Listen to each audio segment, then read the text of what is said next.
आज के इस वीडियो लेक्चर में जो क्वेश्चन हम लोग सॉल्व करने जा रहे हैं वो 9th क्लास का चैप्टर लाइन्स एंड एंगल से है। छोटा सा क्वेश्चन है लेकिन बहुत इंपॉर्टेंट है। इस क्वेश्चन में हम लोगों को दिया है in a triangle A B C if 3 angle A equal to 4 angle B equal to 6 angle C then find the value of angle A ratio angle B ratio angle C. तो question में हम लोगों को दिया है कि एक triangle है ए बी सी और इसके 3 एंगल्स हैं ए बी और सी, और इन तीनों एंगल्स के बीच में एक कंडीशन दे रखी है कि 3 एंगल ए किसके इक्वल है 4 एंगल बी के, साथ ही किसके इक्वल है 6 एंगल सी के। तब इन तीनों एंगल्स का रेशियो हम लोगों को फाइंड करने के लिए बोला गया है। ठीक है, तो चलिए स्टार्ट करते हैं और तीनों एंगल्स का रेशियो हम लोग फाइंड करते हैं। और सबसे पहले जो क्वेश्चन में कंडीशन दे रखी है एक बार इसको लिख लेते हैं। तो हम लोगों को दिया है क्या 3 angle A is equal to 4 angle B, साथ ही किसके इक्वल है 6 एंगल सी के इक्वल है। अब देखिए तीनों वैल्यूज़ कैसी हैं, इक्वल हैं, और अगर ये तीनों वैल्यूज़ इक्वल हैं तो कुछ ना कुछ तो मेजरमेंट इनका होगा ना। मान लेते हैं वो मेजरमेंट क्या है x है।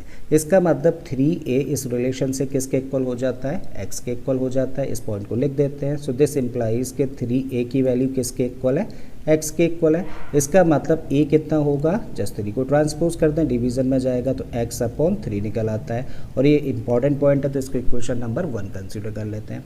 बिल्कुल इसी तरीके से 4 एंगल b की वैल्यू किसके इक्वल होगी x के इक्वल होगी। So also 4 angle b equal to what x। तो इस तरीके से यहाँ से b की वैल्यू क्या निकली x अपॉन 4 निकल के आ जाती है और ये बन जाती है इक्वेशन नंबर 2। बिल्कुल इसी तरीके से 6 एंगल c किसके इक्वल होगा x के इक्वल होगा। तो इसको भी लिखते हैं हम लोग 6 angle c equal to x, therefore c equal to what x upon 6, और ये बन गया हम लोगों का पॉइंट पर 3। अब देखिए हम लोगों के सामने a की वैल्यू है, b की वैल्यू है और c की वैल्यू है। जस्ट क्या निकालना है हम लोगों को a b और c का रेशियो फाइंड करना है। ठीक है, तो चलिए निकालते हैं। Therefore a ratio b ratio c। Just क्या करना है, a की जगह पर a की वैल्यू रख देते हैं जो कि कितना है x अपॉन 3। तो यहाँ पे हम लोगों ने a की जगह पर रखा x अपॉन 3। रेशियो b की जगह पे हम लोग रख सकते हैं x अपॉन 4, तो यहाँ पे रखा हम लोगों ने x अपॉन 4, और c की जगह पे हम लोग रख सकते हैं x अपॉन 6, तो यहाँ रख देते हैं x अपॉन 6। अब हम लोगों के सामने क्या है, हम लोगों के सामने इन तीनों नंबर्स का रेशियो है।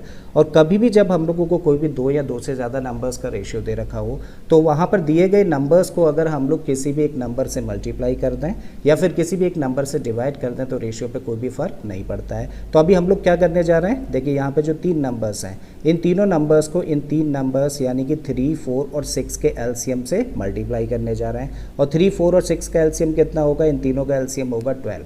तो इन तीनों नंबर्स को हम लोग 12 से मल्टीप्लाई कर रहे हैं। तो देखिए जब इस नंबर को मल्टीप्लाई करेंगे तो इसको लिख सकते हैं 12 into x upon 3 ratio 12 into x upon 4 ratio 12 into x upon 6। Cancel out कर दीजिए, 3 से कटा 4 टाइम्स, मतलब क्या मिला हम लोगों को 4x।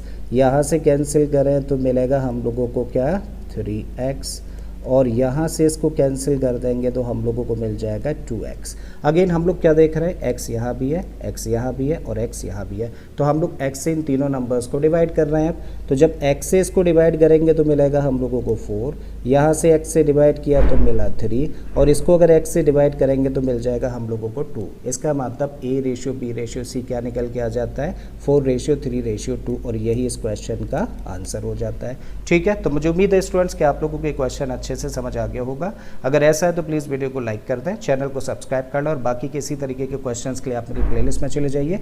इस तरीके के बहुत सारे क्वेश्चंस मैंने ऑलरेडी अपलोड किए हैं। मैं फिर से आता हूँ एक नए क्वेश्चन एक नए कॉन्सेप्ट के साथ में। Till then keep learning and thank you for watching this video.